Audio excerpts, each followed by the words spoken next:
Welcome back to my channel. ನೋಡಿ, ನಾನು ಅರ್ಧ ಗ್ಲಾಸಷ್ಟು ಅಕ್ಕಿ ತೊಗೊಂಡಿದ್ದೀನಿ. ಏನಕ್ಕೆ ತೊಗೊಂಡಿದ್ದೀನಿ, ಏನು ಮಾಡ್ತಾಯಿದ್ದೀನಿ ಅಂಥೇಳಿ ಹೇಳ್ತೀನಿ. ಕೊನೆಯವರೆಗೆ ವಿಡಿಯೋ ನೋಡಿ. ವಿಡಿಯೋ ನೋಡಿದ್ರೇ ನಿಮಗೆ ಗೊತ್ತಾಗತ್ತೆ. ನೀವು ವಿಡಿಯೋನ ಸ್ಕಿಪ್ ಮಾಡ್ತಾ ಹೋದರೆ ಯಾವುದೇ ವಿಡಿಯೋ ಗೊತ್ತಾಗಲ್ಲ, ಏನು ಮಾಡ್ತಾಯಿದ್ದಾರೆ ಏನು ಅಂಥೇಳಿ. ನೋಡಿ, ಅರ್ಧ ಗ್ಲಾಸಷ್ಟು ನಾನು ಅಕ್ಕಿ ತೊಗೊಂಡು ವಾಶ್ ಮಾಡಿಕೊಂಡು ಇಟ್ಕೊಳ್ತಾ ಇದ್ದೀನಿ. ಏನು ಮಾಡ್ತಾಯಿದ್ದೀನಿ ಅಂತಂದರೆ, ಇವಾಗ ಬಾಯಿಯಲ್ಲೆಲ್ಲ ಹುಣ್ಣಾಗಿರುತ್ತೆ ಅಥವಾ ಹೊಟ್ಟೆ ನೋವು ಏನಾರು ಆಗಿರುತ್ತೆ, ಗ್ಯಾಸ್ಟ್ರಿಕ್ ಆಗಿರುತ್ತೆ ಅಂತ ಅವರಿಗೆ ಊಟ ಮಾಡಲಿಕ್ಕೆ ಸ್ವಲ್ಪ ಪ್ರಾಬ್ಲಮ್ ಆಗುತ್ತೆ. ಹಾಗಾಗಿ ಅವರಿಗೆ ಮೊಸರು ರೈಸ್ ಗಂಜಿನ ಯಾವ ರೀತಿ ಮಾಡ್ಕೊಳ್ಳೋದು ಮನೇಲಿ ಅಂಥೇಳಿ ನಾನು ಮಾಡ್ತಾಯಿದ್ದೀನಿ. ಬರೀ ಉಪ್ಪಿಟ್ಟು ರವೆ ಗಂಜಿ ಅದೆಲ್ಲ ಮಾಡೋದಕ್ಕಿಂತ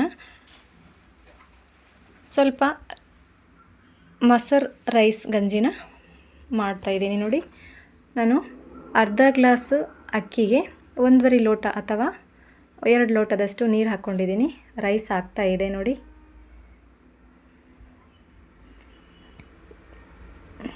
ಗ್ಯಾಸ್ಟ್ರಿಕ್ ಆಗಿದೆ ಅಥವಾ ನಮಗೆ ಬಾಯಿಯಲ್ಲಿ ಎಲ್ಲ ಸ್ವಲ್ಪ ಹುಣ್ಣಾಗಿದೆ, ಖಾರ ಏನು ಊಟ ಹೋಗ್ತಿಲ್ಲ ನಮಗೆ ಅಂದಾಗ ಹೊಟ್ಟೆ ತುಂಬ ಆರಾಮಾಗಿ ನಾವು ಈ ರೀತಿ ಮೊಸರು ರೈಸ್ ಗಂಜಿನ ಮಾಡಿಕೊಂಡು ಊಟ ಮಾಡ್ಕೊಳ್ಬೋದು.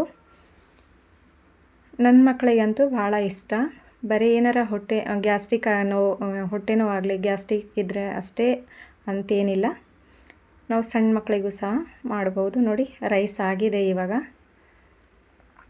ತುಂಬ ಇಷ್ಟಪಟ್ಟು ಇದ್ರ ಮೇಲೆ ಸ್ವಲ್ಪ ದಾಳಿಂಬೆ ಹಣ್ಣೆಲ್ಲ ಹಾಕಿಬಿಟ್ಟು ತಿಂತಾರೆ ನನ್ನ ಮಕ್ಕಳು.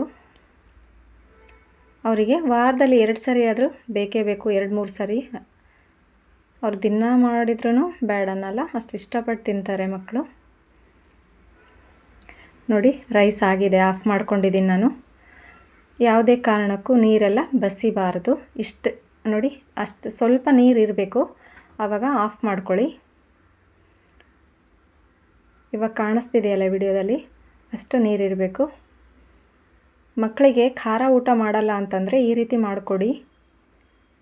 9th 10th month baby, 1 year baby ಇದ್ದರೆ ಅವರಿಗೂ ಸಹ ಈ ಥರ ಮೆತ್ತಗೆ ರೈಸ್ ಮಾಡಿಬಿಟ್ಟು ನಾವು ಮೊಸರು ಬೇಡ ಅಂತಂದರೆ ಇದೇ ಗಂಜಿನ ನಾವು ಮಾಡ್ಕೊಳ್ಬೋದು.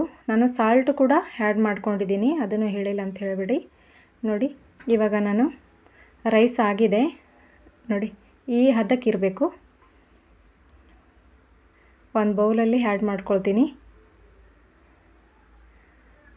ಇವರೇನೋ ಮೊಸರು ಗಂಜಿ ಹೇಳ್ತಿದ್ದಾರೆ, ಬಟ್ ಮೊಸರು ಆ್ಯಡ್ ಮಾಡಿಲ್ಲ ಅಂತ ಹೇಳಿಬಿಡಿ. ಕೊನೆಯವರೆಗೆ ವಿಡಿಯೋ ನೋಡಿ, ಗೊತ್ತಾಗುತ್ತೆ ನಿಮಗೆ. ನೋಡಿ, ನಿಮಗೆ ಎಷ್ಟು ಬೇಕೋ ಅಷ್ಟು ಒಂದು ಬೌಲಲ್ಲಿ ಎತ್ತಿಟ್ಕೊಂಡಿದ್ದೀನಿ. ಇವಾಗ ಇದನ್ನು ಒಂದು 5 ನಿಮಿಷ ನಾನು ತಣ್ಣಗಾಗ್ಲಿಕ್ಕೆ ಬಿಡ್ತೀನಿ.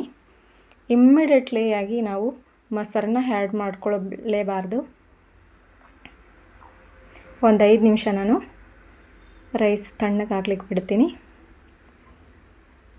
ನೋಡಿ, 5 ನಿಮಿಷ ಆಗಿದೆ. ಇವಾಗ ಈ ಕಡೆ ಮೊಸರಿದೆ ಅಲ್ವಾ, ಇವಾಗ ನಾನು ಮೊಸರಲ್ಲಿ ಸ್ವಲ್ಪ ಸಾಲ್ಟ್ ಹಾಕಿ ಮಿಕ್ಸ್ ಮಾಡ್ಕೊಂಡಿದ್ದೀನಿ. ನೋಡಿ, ಇವಾಗ ಸ್ವಲ್ಪ ಬೆಚ್ಚಗಿರಬೇಕು, ತೀರಾ ತಣ್ಣಗಂದರೆ ತಣ್ಣಗಿರಬಾರ್ದು ರೈಸ್, ಸ್ವಲ್ಪ ಬೆಚ್ಚಗಿರಬೇಕು. ಒಂದು 5 ನಿಮಿಷ ಆದಮೇಲೆ ನೋಡಿ ಮೊಸರನ್ನ ಆ್ಯಡ್ ಮಾಡ್ಕೊಳ್ತಿದ್ದೀನಿ.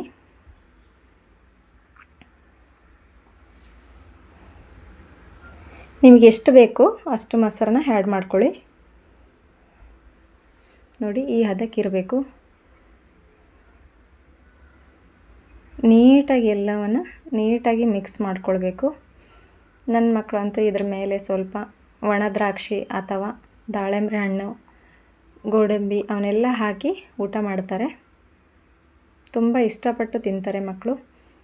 ಬರೀ ಗ್ಯಾಸ್ಟ್ರಿಕ್ ಆದವರು ಅಥವಾ ಬಾಯಲ್ಲಿ ಹುಣ್ಣೆ ಇದ್ದವರು ಅಷ್ಟೇ ಅಂತಲ್ಲ, ಸಣ್ಣ ಮಕ್ಕಳಿಗೂ ಸಹ ನಾವು ಇದನ್ನು ಮಾಡ್ಕೊಳ್ಬೋದು. ಆರಾಮಾಗಿ ಊಟ ಮಾಡ್ತಾರೆ, ಹೊಟ್ಟೆ ತುಂಬ ಊಟ ಮಾಡ್ತಾರೆ ಮಕ್ಕಳು. ಹಾಗಾಗಿ ನಾನು ಈ ವಿಡಿಯೋನ ಮಾಡಿದ್ದೀನಿ.